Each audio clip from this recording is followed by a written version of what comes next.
spiritually dry is seeking. It is seeking. Look at verse 1, if you would, there of Psalm 63. He says, "Oh God, you are my God. Earnestly I will seek you." He says, "Oh God, you're my God." It's this voice of desperation, of calling out to God, and he's acknowledging, you're my God. I've made you my God. I've made you my Lord. And he says, earnestly I will seek you. Earnestly, intensely, with great devotion, with great passion, I'm going to seek after you. But that word earnestly also has a connotation about being early. The root of the word is connected with the word morning. And so if you go back to like the King James Version or some other older English translations, it'll say, early I will seek you. And it's this idea of just an intensity that my life, my purpose is going to be that I'm going to seek you, God. A mentor of mine told me that when it comes to prayer and those kind of things, he said, the only sure thing is the first thing. You know, we all have that intention in our life to get up and spend time with God, but if we're not intentional about it, we get busy, and then we run out of time, and it doesn't become a sure thing in our life. So the only sure thing is the first thing, is we make that intentional in our life, and we begin by spending time drawing closer to the Lord. And then he says, you know, I'm not just going to seek you earnestly, but here's how I'm feeling right now in my life. He says, my soul thirsts for you, my flesh faints for you. He said, just like in a desert, in a dry place, your throat would get parched and dry, and we understand about being hydrated in our life. Our students go to camp, and one of the camps, one of the shirts that they've made for our youth group that they wear proudly to camp, it says, hydrate or dihydrate. And it's like, hey, you need to drink water while you're at camp because we live in this kind of arid, dry place. And he says, you know, my soul, it just thirsts after you. My flesh faints for you. And what he's saying is my whole being, everything that I am, it just is calling out to you, God. I'm just so in need of you. Every part of me needs you so much. And he says, as in a dry and weary land where there is no water, the desert of Judah, where he references where this psalm is being written from in the superscription. It's between the Judean hill country and the Dead Sea. Rainfall is so minimal that some regions are so arid, especially in the eastern part, that it's called a desert. Now, it's not a desert with sand dunes and sand like that, but often it's called a wilderness because it's such a barren and difficult place to survive. In fact, from May to September, Palestine annually experiences a drought. It's only in the fall, in late September, that they begin the rainy season of seasonal rains. And so he's saying, Lord, I'm in this dry place. Now, the ESV, the English Standard Version I'm reading from, it says, as in a dry place. But really the word as is in the original language. It's a translator's insertion. And it's understandable. We can't always have a one-for-one translation. You're trying to understand the sense and the meaning. But in the superscription, David says he's in the wilderness of Judea. And then in verse 1, he says he's in a dry place where there is no water. So I don't think we need to take it as if I'm there. But I am there. It's a reality. This is where I'm at, and I'm thirsting after you. And we'll understand why the as is there later. But he says that my soul thirsts after you. The word soul in the Hebrew language can also mean your throat or your neck. And you can understand soul having to do with breath, the breath of life. It can have to do with breathing. That comes through your airways of your throat. And we all understand when we're in a dry place, the way you experience dryness is in your throat. Your throat gets parched. Your lips, the first sign of dehydration is your lips become parched and dry.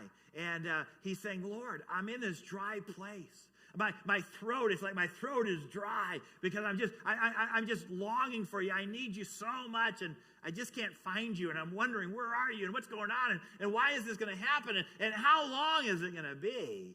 And he's just in this desperation, he's seeking God. The first step of thriving in his dry season is to just begin to seek God earnestly and intensely. Even though you don't feel it, even though it's not natural to you, he said, I will earnestly seek you, even though I'm living in a dry place where there's no water. And then the second step of thriving in a dry place, in a dry season, is seeing. Look at verse 2. He says, so I have looked upon you in the sanctuary, beholding your power and your glory. He says, so I have looked upon you. That so means this way. It could be this way. It could mean with the same intensity that I longed for you when I was in the desert, I'm longing for you when I'm in the sanctuary also. We all cry out to God. We're all desperate for God when we're in the wilderness, aren't we? The wilderness is when we get close to God. It's in prosperity. It's in good times and good season that we usually fall away from God. We see in the book of Judges, like we're talking about on Sundays here during this summer, that the people, when things were good, they'd fall away from the Lord. Then things would go bad, and then they'd call on the Lord, and then the Lord would deliver them, and they would come back to good for a period of time till they repeated the cycle again. And so one of the things is he's saying, you know what? In the same way, when I was in that hard place, even when I'm in a good place, I'm going to seek you like that. I'm going to have intensity. Or the word so can be a marker of sequence, and it can mean it can mean afterwards. And because of I was in that dry place, the next thing I did is I looked upon you. And he says, I looked upon you in the sanctuary. That would have been the tabernacle when David was writing the tent of meeting where the ark would be. And that word, I looked upon you, is not the usual word that's used for seeing, like just in the sense of physical vision, of physical sight. But the word that's used here in this psalm is the more rare word for vision, for sight. And it really is used of the prophets when they had a vision. He says, even though I was in a dry, hard place, I was seeking you, and God, you gave me a vision. I saw you and your power and your glory. It would be the equivalent of Isaiah in Isaiah chapter 6, verse 1. It's not on the screens, but when Isaiah says, in the year that Uzziah died, his king, it seems like he's a relative. There's a close familiar relationship with King Uzziah that Isaiah has. There's grief, there's loss. He was a great king, prosperous, successful. But he says, in the year that Uzziah died, I saw the Lord. And he was high and lifted up, and his train filled the temple. And I saw the angelic beings crying out, holy, holy, holy is the Lord. And sometimes it's in that dry place that God reveals himself to us in a special way. The old saying is an old saying because it's true. Absence makes the heart grow fonder. And sometimes, he just says, I'm just dry. I'm weary. My throat is parched. I don't know if I can call out anymore to you. But, God, I've gone into the sanctuary. I've gone into a place to meet you. And you've given me a vision. I've seen you in your glory. I've seen you in your power. And that has given him the encouragement. That has given him the motivation to keep moving forward. And maybe you tonight, I'd ask you this question. Why did you come tonight? Did you come tonight because it's a social event and you came to see a friend or an acquaintance? Was it really, I got nothing else to do tonight, so I might as well go. I'm tired of sitting home by myself. Did you come tonight because you're thirsty for God? Did you come tonight because you said, I'm coming tonight because I want to see the Lord. I want the Lord to show me. I want to see him in a special way tonight. I want to behold his power. I want to behold his glory. I need the Lord tonight in a desperate way. How did you come tonight? Could you say, so in the same way, like that dry place, I've come to seek the Lord? Did you come with the same intensity to seek the Lord? And he says, Lord, I just need to see you. And the Lord responded by giving him the help. In our life, when we get to what we feel like is the end, God always comes through in just the right moments, doesn't he? Pastor Riley, our youth pastor, was asking some questions today about John chapter 11. about Lazarus, and Lazarus is sick, and they send word to Jesus. She's asking, where was Jesus? How far away was he from Bethany, where Lazarus was? And why did it take him so long to get there? And you know, Jesus doesn't respond right away to go to pray for his sick friend. And yet the Bible says, right after the delay of Jesus, it said, but Jesus loved Mary and Martha and Lazarus. Lazarus is the disciple whom Jesus loved. I mean, John the writer goes out of his way to say, even though Jesus didn't show up on their timeline, he still loved them. And it worked for a greater purpose, so that they could see the glory of God. And you know, in our life, God doesn't move in our timetable. He doesn't always move when we think, hey, this is when you need to move. But I'll tell you, he always gives us that glimpse. He always gives you a glimmer. He'll give you a hope in your life so that you can see his glory and his power. And God is never late, but he's always right on time, isn't he? A third step to thrive. Not only do you have to seek him, not only do you have to begin to see him and come with eyes and say, God, I just want to see you tonight. Show me. Open my eyes. Hey, there's one thing I've asked of the Lord, that's the thing I'll seek after, that I may gaze upon the beauty of the Lord. The same word is used there about seeing a vision. I can see you in your beauty, Lord, and dwell in the house of the Lord all the days of my life. The third thing is singing. Look at verse 3 and 4. And in verse 3 and 4, he says, because your steadfast love is better than life, my lips will praise you. So I will bless you as long as I live. In your name, I will lift up my hands. Now, here's what I'll tell you about this. This verse is look at all the times the word will is used in that verse. See, the word will is an act, a choice of your will. Is not a choice of your feelings. He said, you know, I don't really feel like lifting my hands tonight. I don't really feel, well, if you understood how my life is going, why would I praise him? But if you'll make a choice and you say, you know what, I will bless him. I will lift my hands. I will sing. I will praise him. And you know what the reason is that David gives for why he'll do that? Is he says, because your loving kindness is better than life. And, you know, that's easy to say when life is horrible and bad, isn't it? You know, oh, man, I'm living in the wilderness. It's awful. And, of course, God, your love is better than this. It's another thing when things are going good. And you say, man, life is so good and life is so great. But you know what, Lord? Your loving kindness is still better than that. And I'm going to choose. I'm going to choose to worship you. And so, you know, you come in here and you say, man, I'm going through a dry season. Boy, it's just hard going. Boy, it just seems like nothing is working out. I don't even know, God, why am I struggling? And where are you? And how long? But if you'll make a choice and you'll say, you know what, I will bless you.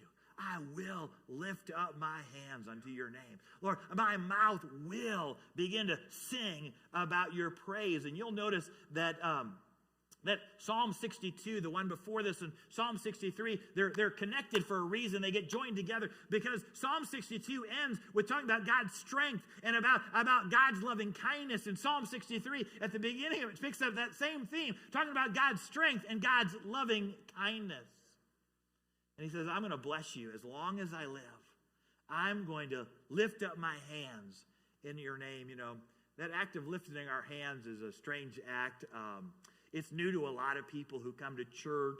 Maybe your religious background, you didn't raise your hands. But it's very scriptural. You'll find it throughout the Bible about lifting your hands, both in Old and New Testament. And it's an act of worship. It's an act of surrender.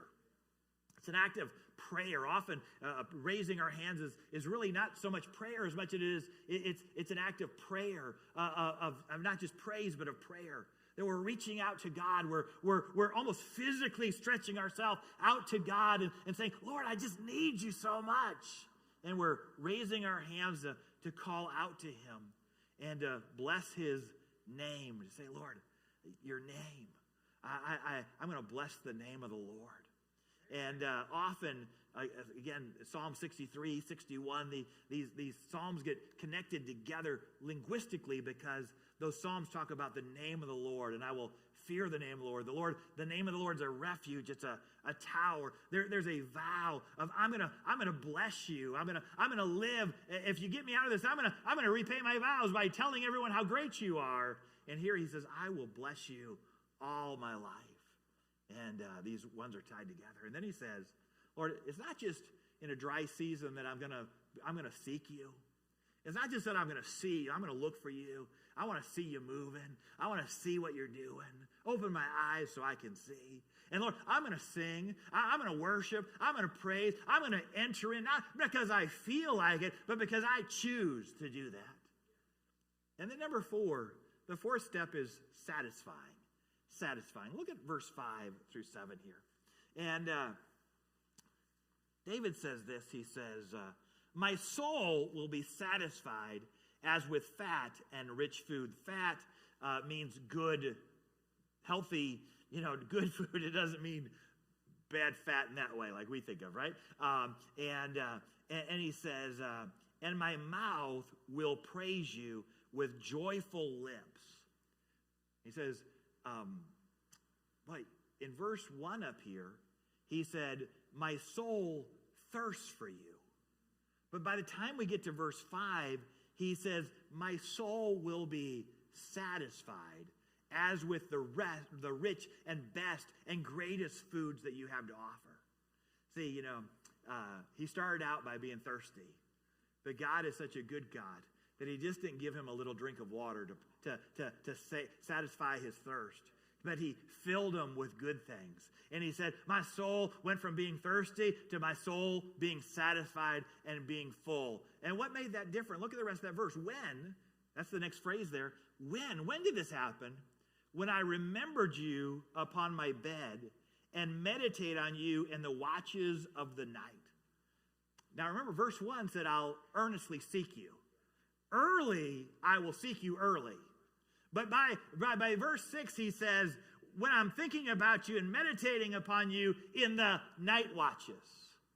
And maybe he has a sleepless night.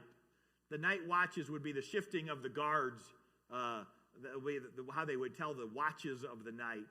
And apparently he has seen several of those watches go by and is still seeing the clock. I mean, some of you think 3 o'clock is only one time on the clock, right? You don't know it occurs twice in the day, 24 hours, right? And he's seeing the clock ticking by.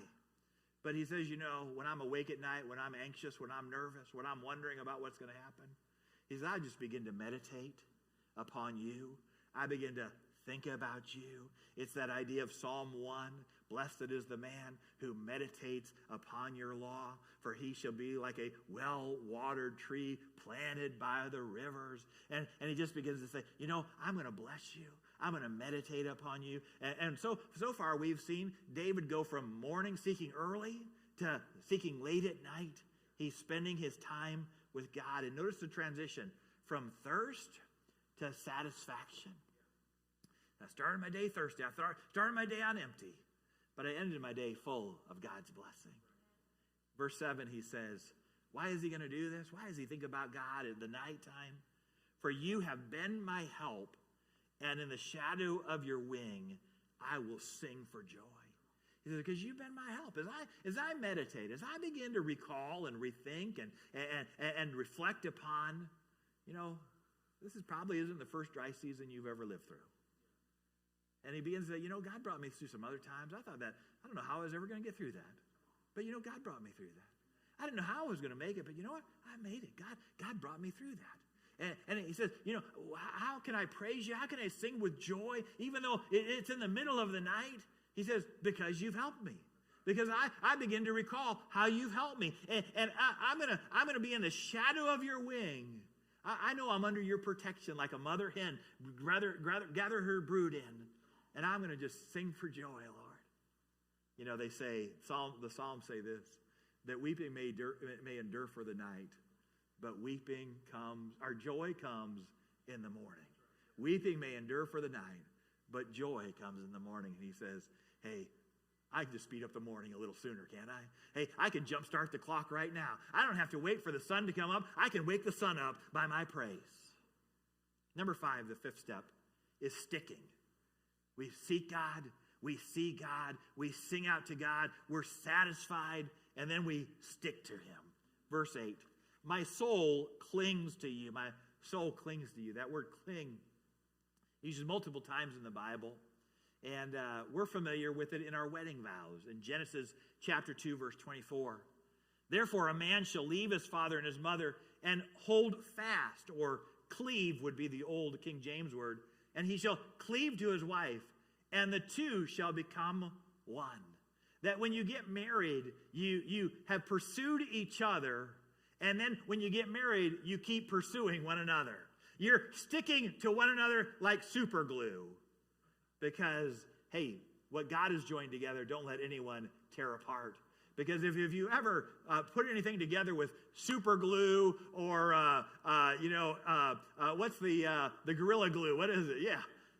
You ever stuck anything together? If you ever try to get that apart, it damages both things, doesn't it? And he says, man, Lord, just like in marriage, I'm entering into this. I'm going to cleave. I'm going to pursue. I'm going to keep chasing. Lord, I'm going to do that with you also. Deuteronomy 10:20 says, you shall fear the Lord your God. You shall serve him and hold fast to him, and by his name you will swear. Not that you'll curse and you'll swear, but you'll testify because of his name. Remember that phrase right there again. By his name you will swear. And he says, Lord, not only am I supposed to cleave to my wife, but I'm supposed to cling to you. I'm supposed to hold fast to you. And in Ruth chapter 1, verse 14, it says, then they lifted up, this is Ruth and her mother-in-law, Naomi, and the sister-in-law, Orpah. They've come back.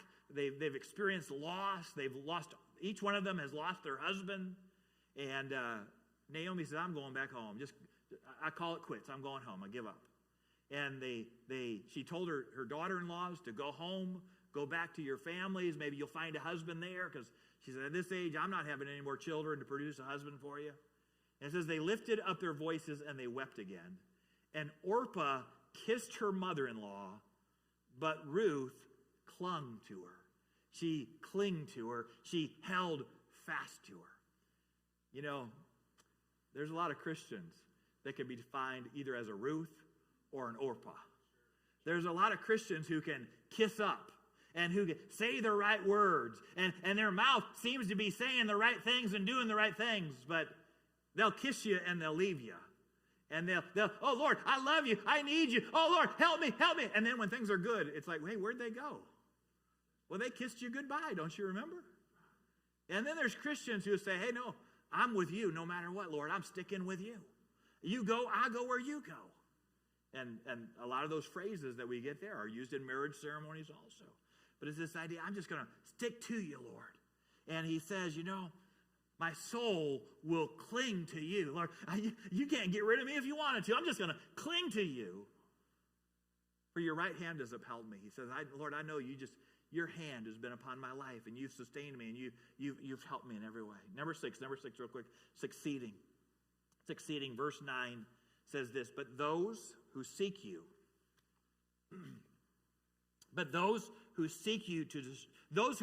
to destroy my life shall go down into the depths of the earth. They shall be given over to the power of the sword. They shall have a portion, there be a portion for the jackals. He says, you know, there's people who are after me. In David's life, it was a rebellion who was trying to overthrow him. And he says, but you know what, Lord? They're going to go down into the earth. That's a very poetic way of saying something else that I won't say, right? And he was telling them where they're going to go, right? And he says, they're going to be given over to the sword. And they're going to die in battle. And not only that, but the jackals, the carnivores, the predators who come and get all the scraps are going to eat them up, and there won't be anything left of them. And he says, you know what, Lord? It seems like I'm going to die out here in this dry place, but actually I'm going to succeed in this place because your hand, it upholds me. And number 7 is swearing. Is swearing. Look at verse 11 here. He says, but the king shall rejoice into God. Rejoice in God. He ties this into the previous ones about the king rejoicing and calling upon God. And he says, in the second part of that verse, he says, all who swear by him shall exult him. And the question about swear by him, who's the him there? Is it the king who's in the first part of the verse? Or is it God who's in the first part of the verse? And we understand the parallelism as all who swear by God shall rejoice.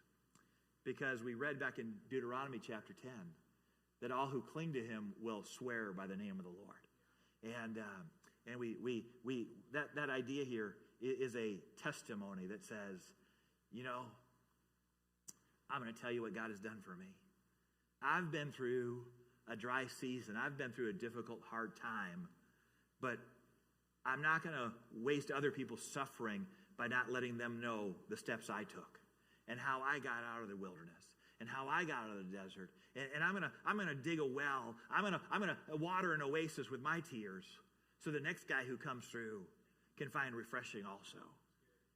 And he says, the mouth of the liars will be stopped. He says, hey, I know all those liars, the deceitfulness of Absalom and the lies he told about me. God will stop all that and take care of it. You know, Psalm 63 verse 3 is this incredible statement that says, because your steadfast love is better than life, my lips will praise you. Lord, your loving kindness, your love, your faithfulness, your loyalty, your mercy, your compassion, it's better than life. And because of that, I will praise you. David began to understand that. You know who else understood that? Is Jesus. Jesus said, you know what? God, the Father, because your love for me is so great, I'm willing to die because your loving kindness is better than life. Because I know I can give my life and you'll raise me back up again. And so other people can come to know your loving kindness, which is better than life. In 320 AD, the Roman Empire was divided in two halves. The eastern half was under Lucian, and the western half was under Constantine. Constantine would eventually convert to Christianity and begin to rule over the entire Roman Empire. But at this period of time, they were co-emperors in different halves. And Lucian hated Christianity. He despised it, and he ordered several persecutions of Christians. And out of his Roman soldiers, there were Roman soldiers who became followers of Jesus. And so he sends a dictate out to the commanding officers that all of the Roman soldiers in the eastern part of the empire under Lucius' command had to denounce Christ. And if they didn't, they would be punished. They would lose their position. There would be all kinds of threats that were made. And the story is told about a band of 40 soldiers in Sebastin, in what's modern day Armenia. And these 40 soldiers, when they were commanded by their leading officer, and they said, hey, you've got to denounce Christ, or there's going to be punishment for you. They said, we won't deny Christ. We'll stand up for Jesus. They beat them and they imprisoned them, and nothing could break them. And finally, winter came. And the governor said, if you don't deny Christ, we're going to strip you of all of your clothing. We're going to march you out onto the frozen lake naked, and you will be exposed to the elements until you die unless you renounce Christ. And just to tempt the soldiers to deny Christ, on the shore, they built bathhouses with fires. And they said, hey, you know what? If any one of you just wants to deny Christ and renounce him, you can come ashore and get in the warm bath and not freeze to death. And it'll be okay. You can be restored back into the army. For several days, those soldiers out on the frozen lake began to sing praise to God. They huddled together to try to keep body warmth together, and you could hear them. They were not stripped of their clothes. They freely laid their clothing down and said it's an honor to suffer for Christ. And they sang out there, and the first hours of the night when they were out on that frozen lake, their voices were strong, and they sang out praise. And they encouraged one another. Hey, stay faithful. Hey, remember the Lord. Hey, you're going to make it. It's going to be all right. Great is our reward.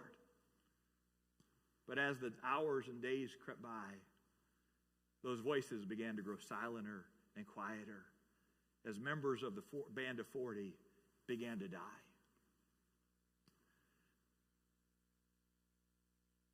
One of the last surviving members of that soldier band, as he saw the soldiers around him dying, as he could not feel his feet on the frozen lake, his extremities having hypothermia and frostbite, and he would hear the taunts of the soldiers on the shore of how great the warm water was of the bathhouse.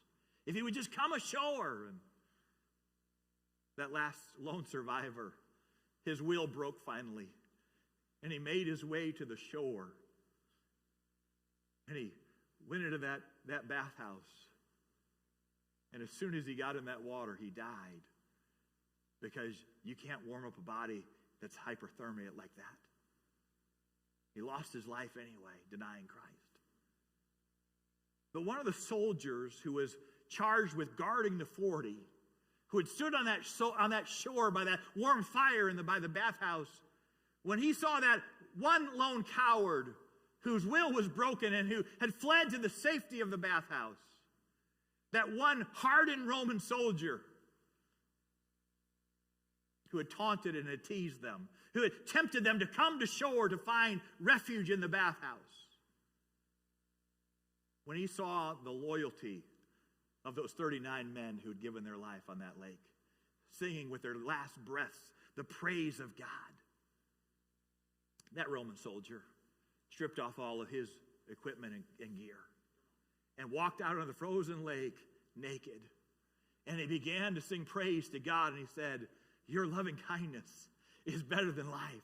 I see it right now in what these soldiers have done in giving their life because they've experienced your love." And you know, for each one of us, that challenges us to think about the loving kindness of God. And what is our commitment? What is our passion for him in seeking him and in seeing him and in singing about him and telling others about him? And tonight, before we go, in just a few moments, Pastor Art's going to come and dismiss us. But our media team's going to bring up a song of worship or some worship music. And I'm going to ask us tonight to do something we don't normally do on Wednesday nights, but I'm a big believer in moving. I believe there's something about moving in an act of faith. You can stay where you're at, and God can touch you where you are. But I just think there's something about an act of faith that say, I'm going to get up and move. And if you're physically able, I want you, as they play this song, just for a few moments here, would you move out of your seat? Would you come and find a place around the front here? We'll turn the front row into an altar. You can turn the steps of the stage here into an altar. And would you just begin to seek out God? Would you say, God, would you show me? I'm dry, I'm thirsty. Let me see you in a brand new way. Let me behold your power and your strength and your glory. And Lord, I just recommit myself to you tonight to tell of your loving kindness to others.